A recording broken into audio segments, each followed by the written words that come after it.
que é uma demanda de muito tempo? Boa parte da cadeia de produção do agronegócio está indexada em dólar, em moeda estrangeira. Toda a parte de grãos, 70% dos insumos são precificados em dólar. Então, a moeda do produtor, efetivamente, de grãos, do sojicultor, a soja, ou seja, a moeda dele é a própria soja, que também é precificada nas trades em dólar. Então, a maioria dos produtores ele tem o seu balanço de resultados quase que dolarizado. Ele faz as contas deles em compras de insumos em dólar e venda de produto em dólar. A gente não tinha e não era disponível nenhum tipo de veículo no Brasil de securitização que pudesse ser levado para um investidor estrangeiro que não trouxesse risco na variação cambial.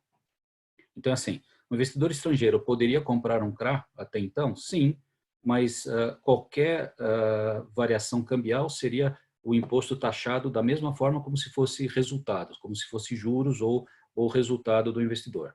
Então, assim, era impossível a gente convencer qualquer investidor lá no exterior a correr o risco da variação cambial para pagar imposto. Isso daí era ridículo, tá? Nós da Ecoagro, a gente chegou aí insistentemente nos últimos 3 anos fazer rodadas de conversa com investidores em Genebra, Londres, Nova York, para a gente sentir o que seria a tua pergunta. Existe interesse ou não?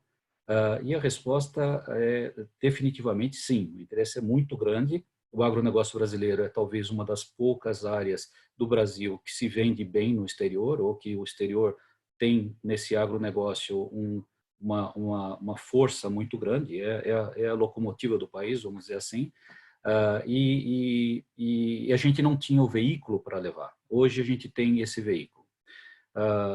Alguns problemas vão ter que ser superados nesse momento. Quer dizer, quando a gente falou em 3, 4 anos atrás, uma demanda muito forte e um apetite muito forte lá fora, a gente não pode esquecer que, apesar desse investidor querer investir no Brasil, ele precisava ter um veículo competente, que ele julgasse ser um veículo robusto, em transparência, em robustez jurídica e tudo mais, e também que ele tirasse um certo ranço ou que ele conseguisse administrar o risco Brasil, o risco agronegócio brasileiro. Então, são 3 componentes que a gente tinha que superar. Eu acho que essa lei vem superando o primeiro. O segundo componente de robustez, a própria utilização dessa indústria em crescimento que você mostrou muito bem no começo desse seminário.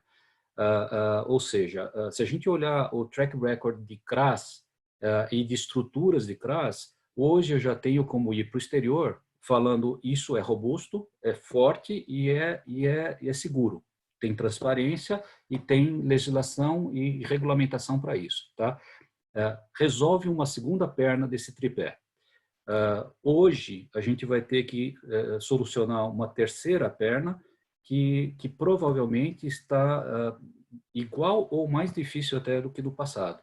Porque, apesar da gente ter um agronegócio que é fácil hoje de vender lá fora, o Risco Brasil ainda continua sendo algo a ser trabalhado. E, por outro lado, as taxas de juros que antes eram abismais no Brasil, ou seja, a taxa interna não competia com a taxa externa, hoje não é bem assim. Se você pega um CDI de abaixo de 4, comparado com o CDI de 12, 13, de 3, 4 anos atrás, a gente tem uma situação onde o dólar, uma operação em dólar que antes fazia sentido, hoje não faz mais sentido. Uma operação de dólar mais 12, 13, hoje talvez não faça sentido, na época fazia sentido. Por quê? Porque uma operação em reais, hoje, mesmo que redeada, ela faz muito mais sentido. Então, a gente tem que superar algumas barreiras, mas o mercado lá fora é enorme e com um apetite enorme para esse tipo de operação. Acho que vou resumir, não é só essas 2 etapas, mas as 2 grandes etapas. Uma é a securitizadora, emissora do CRA, vai precisar obter, junto ao Banco Central, o registro de operações financeiras. Isso é algo absolutamente fácil e tranquilo. Normalmente, isso é algo que demora, é feito eletronicamente e demora literalmente minutos, tá, gente? O Banco Central é muito rápido na resposta a todo e qualquer pedido de aprovação de uma nova captação no exterior.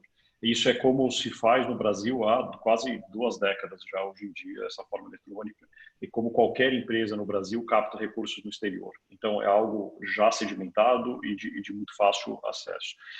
E aí, e no ponto específico da operacionalização do registro no exterior, ela depende exclusivamente de uma bolsa ou qualquer outra entidade associada, principalmente à IOSCO, no exterior, aceitar o registro, o depósito desse título no seu sistema de negociação, no seu sistema de registro de ativos financeiros.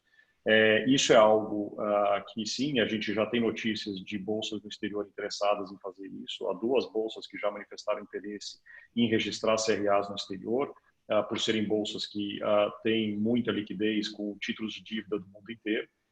Nenhuma delas mencionou ser algum tipo de problema o fato de ser um título regido pela lei brasileira, não é nenhum tipo de obstáculo a elas um registro desse papel, sendo uma dessas bolsas europeia. Então, aí acho que mostra não só acho que o ponto, acho que do lado do investidor que o Milton colocou, mas também o fato de que as infraestruturas de mercado lá de fora já demonstram também interesse em registrar um papel, um título de dívida brasileiro, e pela sua particularidade de ser um título de dívida produto de uma operação de securitização, né, de um repackaging ali de possíveis recebíveis pulverizados, algo que tem muita liquidez lá fora, algo que tem bastante atratividade para registro no exterior.